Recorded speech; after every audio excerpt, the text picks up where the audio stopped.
You're watching Let's Chat.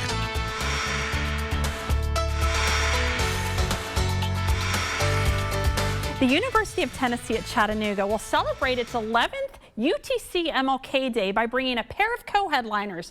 You're probably very familiar with these names right here to Chattanooga. It's so great to have with me today my friend Chris Stokes, Assistant Director of Multicultural Affairs. Thank you for coming in today and braving the treacherous roads. We're glad to have you. Thank you, Andy, so much. Thank you. So tell us what's going on and who's speaking. So I'll give you a little background about the event. So under the direction of Dr. Tara Mathis, she's been our Associate Dean of Students at UTC and Director of our Center for Multicultural Affairs. And she had started this event 11 years ago, and so it started as a small breakfast. We had Diane Nash here as one of our, one of the freedom fighters. She was one of the initial persons to help start this event. And through time now, we've gotten to today. We have the wonderful opportunity of having two amazing speakers with us. We're very humbled to have them join us. It's a wonderful opportunity. We have Dr. Bernice King and Dr. Yasa Shabazz, the daughters of Dr. Martin Luther King Jr. and Malcolm X. It's amazing to have them here and just to hear their story. The theme of our event is for them to share a legacy of leadership and service. So it's going to talk about the experiences that they've had a little bit with their families. Why is this important for the community to attend and hear?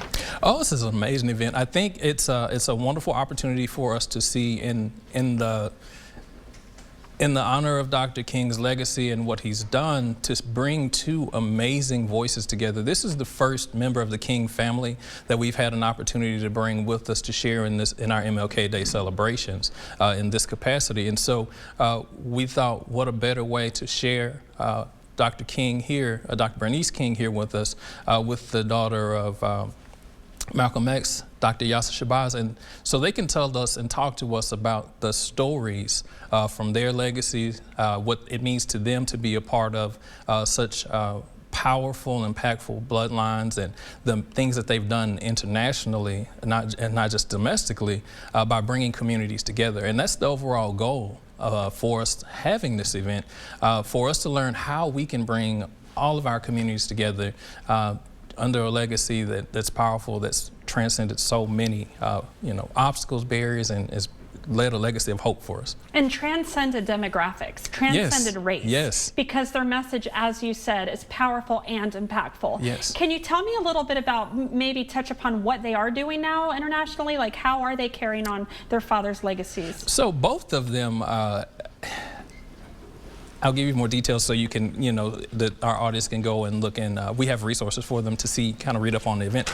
But both of them are leading centers that were established for their fathers and by their fathers, in honor of their fathers, to carry on that message. And so they're taking their message internationally as well. They both are avid speakers going around the country. They're both writers, and so through all the different forms of media, different opportunities to go out and speak, as well as engage and cover some topics that help bring and challenge people where they are, and helping us to understand how to bring our communities together, regardless of what the circumstances may be. They have helped to shed light on some ways and strategies that we can improve relations across all demographics, as you said.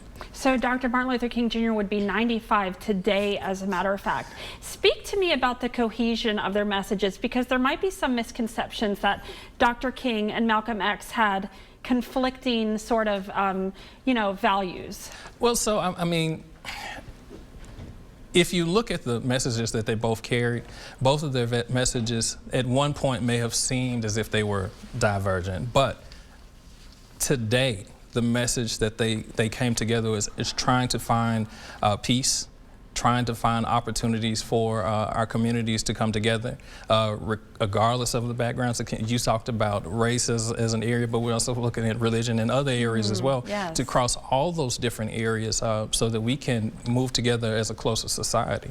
Well, thank you again for coming on. It's very important. So tell us how we can get tickets, how we can learn more, and you said there's resources somewhere the community can find. Yes, so we actually have a site that's dedicated for this event. It'll take you to our site at the UTC. It's utc.edu/20 King and Shabazz. And so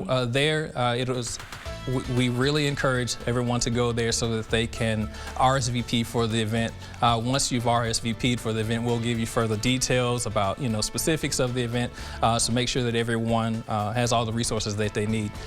Thank you. Absolutely. Thank you so much for coming on, Chris. We could talk all day. This Definitely. is great. January 19th, this Friday, 12:15.